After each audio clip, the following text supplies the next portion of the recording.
no, no, no, no, no! I don't have any more money! My job sucks right now, please! I'll have more money next month! You can't take my house! Is that your signature? Oh, okay, well, just help me work something out, okay? I mean, you said I'm a good credit guy, right? I mean, hey, wait! My dad is in there! No, don't take my dream! Oh, how did this happen? IML, First National needs another 20 millis. We're already running the presses full steam here, Ethan. Gotta keep making loans, gotta keep the money flowing. And the thing is that we're trying to make the point here is, you know what? You just keep pulling stuff out. You just keep saying, you know what? We're going to spend another. We're going to spend another trillion. We're going to spend another trillion. We're going to have another bailout. And before you know it, the whole thing will collapse. Not on them. They don't care. They got theirs. It'll collapse on you, your family. You can't solve the problem we've had for too much money and too much credit and interest rates being too low with spending more money and more debt and just printing more money. As we watch this country fall behind other nations in space travel, education, healthcare, and economic might, we are still #1 when it comes to the military-industrial complex. After all, this is the force that accounts for our dubious title as being the world's biggest military spender. Where are we? Battle of Waterloo. Hold on, we gotta get through. A money machine. There it is. How much money did we spend on this fruitless war that apparently is going to go all the way to 2014? At least $345 billion, that's according to Reuters, since July. But as we see now, it's actually past $368 billion, and that money keeps piling up. You're telling me we got to go spend money to keep from going bankrupt? The answer, yeah, it's what I'm telling you. We're going to raise the debt limit. We always have. We will do it again. While Ronald Reagan was president, the nation raised the debt ceiling 18 separate times. 18 times. They should cut spending dramatically. They should take an axe. No, a chainsaw. They should take a chainsaw and cut spending. America's going down the tubes. We're the largest debtor nation in the history of the world. Where do we spend too much money? In two places, overseas and domestically. And we need to stop the spending. Spending. Spending. Stop spending. Stop spending. Stop spending. Stop spending. Stop spending. That's what we want. And cut the capital gains spending. Today, the national debt is going up almost $600 billion. The CEO of the world's largest retailer has a very important warning for all of us, for U.S. consumers. He says that serious inflation is indeed on the horizon. Well, 1971, Richard Nixon says, why don't we get rid of the gold standard? If you destroy the value of currency through inflation, you transfer the wealth from the middle class, and it gravitates to the very wealthy. People have less spendable income, and as a result of that, they're really not able to purchase as much as they had been. That's the problem with inflation. Let me show corn.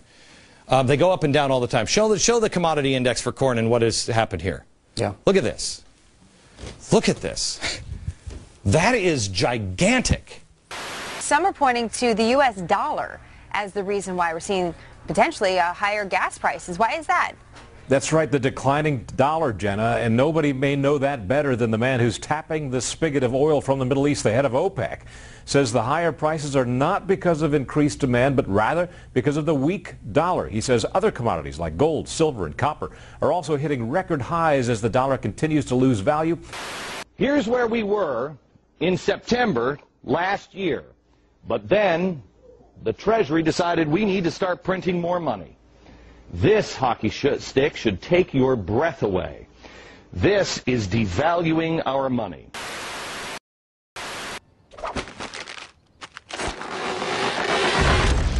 Wow, look, I mean, it's going to be okay. Everything's going to be okay.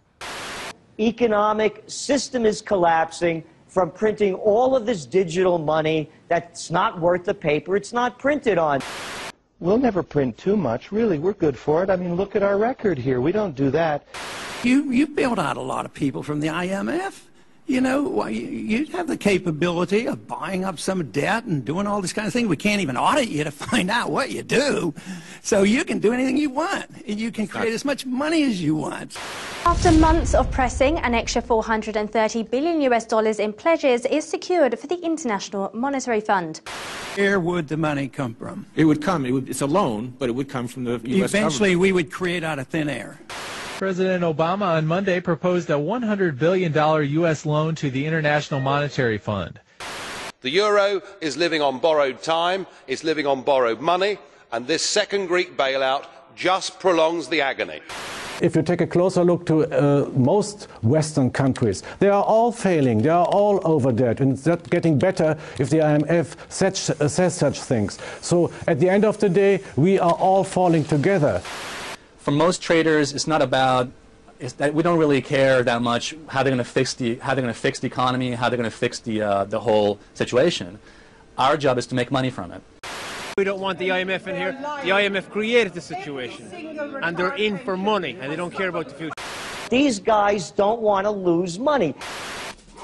The Western powers simply have too much invested in their grand Euro project to let it fail. It is much more than just a coin. It is, from my point of view, it is a political project. And maintaining that project requires the West to use the mechanisms at its disposal to maintain the system at all costs.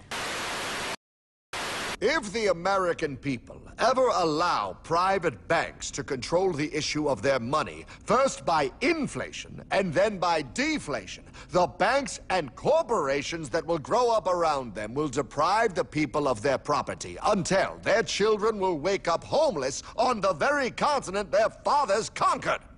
Government is too big. Until we get government back to the size and scope that it's supposed to be, we're going to continue to have these problems. We got tons of regulation. The regulations are the problem. If the government stayed out of the market, the free market would provide regulation. Instead, the government interferes and removes the natural regulatory process that exists in a free market. And the economy is getting weaker. There's no doubt about it. We're in a recession. It's going to get much worse. We can see the collapse of the European Union. It's happening in front of us. There's no way of bailing them out. We've got a much bigger collapse coming, and not just of the markets, but of the economy. Something that it's like what you're seeing in Europe right now, only worse. I'd like to redeem my IOUs, please. Thank you very much. Hey! I want my gold back now! Thief! Gotta love the bank run, bringing people together. See, they all found out he was stealing, made a run on the bank, and demanded their gold, but as you can see, there ain't no gold to get. Herdman! Don't worry, pal. Back in these times, vengeance will be yours. 3 things in this world you don't do. Never mess with another man's woman. Never mess with another man's ego. And most importantly, you never mess with another man's money. Else, a man will mess with you. The U.S. has spent, promised, and borrowed itself into such a deep hole, it will be unable to climb out if it doesn't act now. We're spending way more than we're taking in. Really tough choices are going to have to be made to reform Social Security, Medicare, and Medicaid, to reform our tax system, and to re-engineer spending. If we maintain the proposals which are in this budget over the 10-year period that this budget covers, this country will go bankrupt. Far too few have much too much, and way too many have much too little. We don't have enough money. Food costs and foreclosures on the rise. It's no wonder that more families are going broke. 38%, in fact, more households are even filing for bankruptcy. When you get in over your head and you can't pay the bills, you either have to declare bankruptcy or work hard or take a new job. And opinion polls now show that the euro, as it's currently constructed, is dead. America's already bankrupt. I don't want your berries. Come on. Wow, those sweet berries. They're not sweet. They're old, and I don't like berries. Give me that pot pie! No. As you can see, this modern situation created some problems. Then one day, a goldsmith walked up and said, "Now, everybody thinks gold is valuable, so why doesn't everybody trade gold for things they need?" When the dollar crashes, most likely the purchasing power of all currencies, since all currencies hold dollars as a reserve, will go down as well. Well, this is turning into, from a banking crisis to a sovereign debt crisis. It'll become a currency crisis. And it'll involve the euro, the dollar, the British pound, the yen are all crashing against gold and silver. European leaders talking about getting the country off the euro as an attempt to rescue the currency. They know the market is toast. They know the stock market is finished. The euro, as far as they're concerned, they don't really care. They're moving their money away to safer assets. To continue to do what we're doing now is going to lead to a financial, monetary disaster because people will eventually reject the dollar. We just can't keep running up the debt and printing the money. Now, if you see, we were on the gold standard, so we couldn't print much more money. We had the stock market crash, but we didn't do all of the stuff that we're doing now, just printing money. Go ahead, step to the next thing. Then we go up to 1941. That's the Great Depression. Still haven't pumped a lot of money into the system because, again, on the gold standard. If the Federal Reserve note was no longer legal tender, then anything that a merchant would accept in trade would be the money that could be used. The biggest opportunity for reforms that I see are not from the states, but from the countries that are actually going to reject the euro, that are going to rebuild and create their own currencies.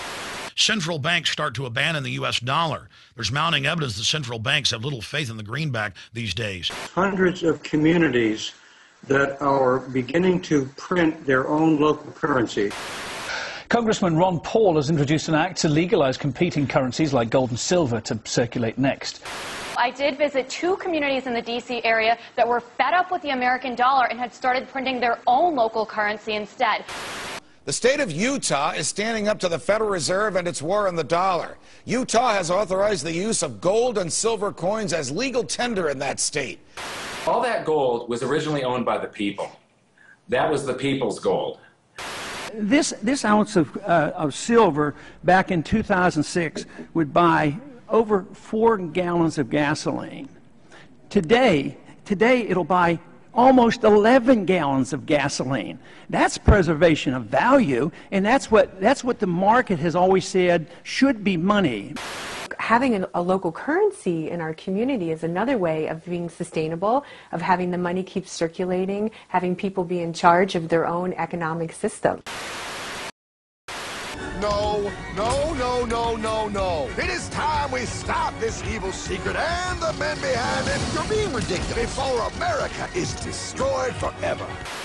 Collapse. Collapse by design. The Depression in the 30s wasn't just about a market crash. There were some people who were prepared to make money from that crash. And the great minds are being brought together to solve these problems that they caused.